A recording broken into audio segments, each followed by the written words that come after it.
শীতকালে বেগুন ভাজা খাইতে আমার অনেক বেশি ভালো লাগে। তো আমি যখন বাজারে যাই তখন এরকম বড় সাইজের গোল বেগুনগুলা বেছে, বেছে নিয়ে আসি। তো আজকে যে বেগুন ভাজি বানাবো তা ভাবলাম আপনাদের সাথেও রেসিপিটা শেয়ার করি যাতে আপনারাও বাসায় ট্রাই করতে পারেন। তো আসসালামু আলাইকুম। আশা করি সবাই ভালো আছেন। তো বাজারে এখন তো এরকম অনেক বড়, বড় সাইজের বেগুন পাওয়া যায়। তো এরকম একটা বিশাল বড় সাইজের বেগুন নিবেন। তারপরে এটাকে এরকম পিস, পিস করে কেটে নিবেন। তো এটা আপনাদের উপর ডিপেন্ড করবে আপনারা কতটুকু মোটা বা চিকন করবেন। তা আমি খুব বেশি মোটা বা খুব বেশি চিকন করতেছি না। তো মিডিয়াম রেখে আমি এটাকে কেটে নিলাম। এখন এই বেগুনের পিসগুলার মাঝখানের অংশটুকু আমি কেটে নিব। তো আমার বাসায় কুকি কাটার ছিল। তাই আমি কুকি কাটার দিয়ে এভাবে কেটে নিতেছি যাতে খাটনিটা কম হয়। আপনারা চাইলে একটা ছুরি দিয়ে এই মাঝখানের অংশটা কেটে নিতে পারেন। তো আমার বাসায় কুকি কাটার ছিল বলে আমি এপ্লাই করেছি। তো আমার কাছে মনে হয়েছে এটা একটা সহজ পদ্ধতি। আপনাদের বাসায় থাকলে এপ্লাই করবেন, না থাকলে ছুরি দিয়ে মাঝখানের অংশটা এভাবে কেটে নিবেন। এটা কিন্তু আমরা ফেলে দেব না, এটাও কিন্তু আমরা ব্যবহার করব। তো আমি সবগুলো বেগুনের মাঝখানে এরকম করে কেটে নিছি। এবার এগুলো একটা প্লেটে উঠায় নিব।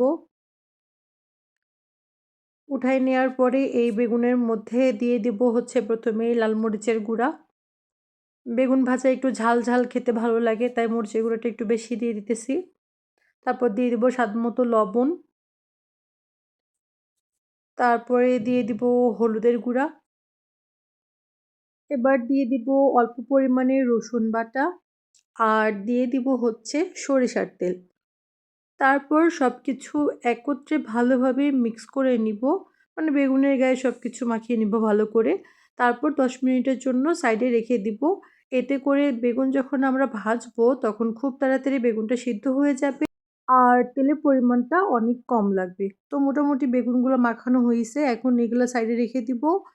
আর বেগুনের যে মাঝখানের অংশগুলো কেটে নিছিলাম না? এখন ওগুলাকে একটা ছুরি দিয়ে চিকন, চিকন করে কেটে নিব। আমি বাসায় প্রায় এই বেগুন ভাজিটা বানাই। আমার অনেক বেশি ভালো লাগে। এটা ভাত, খিচুড়ি এমনকি পোলাওয়ের সাথেও খেতে অনেক বেশি ভালো লাগে। আপনারা বাসায় ট্রাই করতে পারেন। আর আমাকে কিন্তু জানাতে অবশ্যই ভুলবেন না। তো আপনারা কে কোথা থেকে আমার ভিডিও দেখেন আমাকে অবশ্যই কমেন্ট করে জানাবেন। আমি সবার কমেন্টে রিপ্লাই করব। তো এরকম চিকন, চিকন করে বেগুনগুলা সবগুলা কেটে নিব। সবগুলো বেগুন কাটা হয়ে গেলে একটা বাটিতে তুলে নিব। আর অবশ্যই কিন্তু কাটার আগে বেগুনটা ধুয়ে নিবেন। আর কাটার পরে বেগুনটা ধুবেন না। এতে করে বেগুন থেকে পানি ছাড়বে। তো এজন্য আর কি কাটার আগেই বেগুনটা ধুয়ে নিব। মোটামুটি সবগুলা কাটা হয়ে গেছে। এবার বাটিতে সবগুলো তুলে নিলাম। এরকম চিকন, চিকন করে আমি কেটে নিছি দেখতে পারতেছেন। তো এবার এর মধ্যে দিয়ে দিব হচ্ছে ভাজা জিরার গুঁড়া। তারপর দিয়ে দিব ধনিয়ার গুঁড়া। দিয়ে দিব হলুদের গুঁড়া। দিয়ে দিব স্বাদমতো লবণ। দিয়ে দিব পেঁয়াজ কুচি। আমি পেঁয়াজটা কিন্তু একদম মিহি কুচি করে কেটে নিছি। তারপর দিয়ে দিব কাঁচামরিচ কুচি। আমি বেশ অনেকখানি কাঁচামরিচ কুচি দিছি। তারপর দিয়ে দিব অল্প পরিমাণে লাল মরিচের গুঁড়া। আর দিয়ে দিব একটা ডিম। আর দিয়ে দিব সাথে ২ চামচের মতো কর্নফ্লাওয়ার। এবার সবগুলো উপকরণ একসাথে একটা কাঁটা চামচ দিয়ে খুব ভালোভাবে মিশিয়ে নিব। এটা খুব ভালোভাবে মিশিয়ে নেওয়া হয়ে গেছে আমার।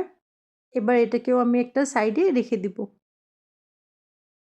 এবার চুলা অন করে একটা ফ্রাই প্যান বসিয়ে দিব। আর ফ্রাই প্যান গরম হয়ে গেলে দিয়ে দেব হচ্ছে রান্নার তেল।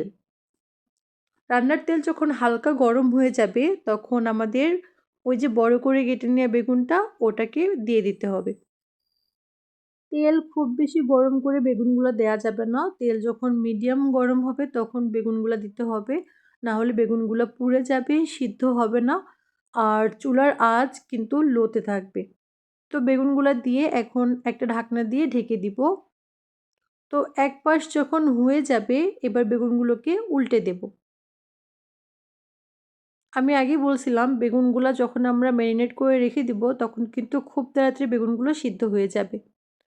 তো এক পাশ উল্টে দেওয়ার পর আমি আবারও ঢেকে দিছিলাম। তো ২ মিনিট পর ঢাকনা খুলে আমি যে ডিম আর বেগুনের ভিতরের যে কাটা অংশগুলোর মিশ্রণটা তৈরি করেছিলাম, সেটা এখন একটা চামচের সাহায্যে এই বেগুনের মাঝখানের অংশগুলোতে দিয়ে দিব। মাঝখানের অংশগুলোতে যতটুকু পরিমাণ ধরে অতটুকু পরিমাণ ভালো করে দিয়ে দিব। মানে কাভার আপ করে দিব আরকি। তো আমি ৪ টা পিস করছিলাম। তো ৪ টাতেই মোটামুটি হয়ে গেছে। সবগুলো ভালো করে দিয়ে দিতেছি। তো সবগুলো যখন দিয়ে দেওয়া হয়ে যাবে, তখন ঢাকনা দিয়ে আবার ঢেকে দিব। ঢেকে দেওয়ার পর কিছুক্ষণ এক পাশ ভাজা হয়ে গেলে এগুলোকে এবার উল্টে দিব। এটা খুব সাবধানে করতে হবে যেহেতু বেগুনের পিচগুলা অনেক বড়, এগুলা ভেঙে যাওয়ার চান্স আছে। তাই খুবই আলতোভাবে এগুলোকে উল্টে দিতে হবে। উল্টে দেওয়া হয়ে গেলে ঢাকনা দিয়ে আবারও ঢেকে দিব। অর্থাৎ আমরা বেগুনটাকে ২ পাশে খুব ভালোভাবে ভেজে নেব। যখন খুব সুন্দর একটা কালার চলে আসবে তখন বোঝাই যাবে যে বেগুনগুলো ভাজা হয়ে গেছে। তো এগুলোকে আরেকটু উল্টে পাল্টে মানে একটু ভালো কালার আসা পর্যন্ত উল্টে পাল্টে এগুলোকে আমরা ভেজে নিব। তো মোটামুটি আমার বেগুনগুলা ভাজা হয়ে গেছে আর খুব সুন্দর একটা কালারও চলে আসছে। এবার এগুলোকে তুলে নিব। আপনারা বাসায় অবশ্যই ট্রাই করতে পারেন। আশা করি আপনাদের কাছে অনেক বেশি ভালো লাগবে। আর আমার ভিডিওটা দেখার জন্য আপনাদেরকে অসংখ্য ধন্যবাদ। আর আমাকে কিন্তু ফলো করতে ভুলবেন না। কারণ আমার পরবর্তী ভিডিও দেখার জন্য হলেও কিন্তু আমাকে ফলো করতে হবে।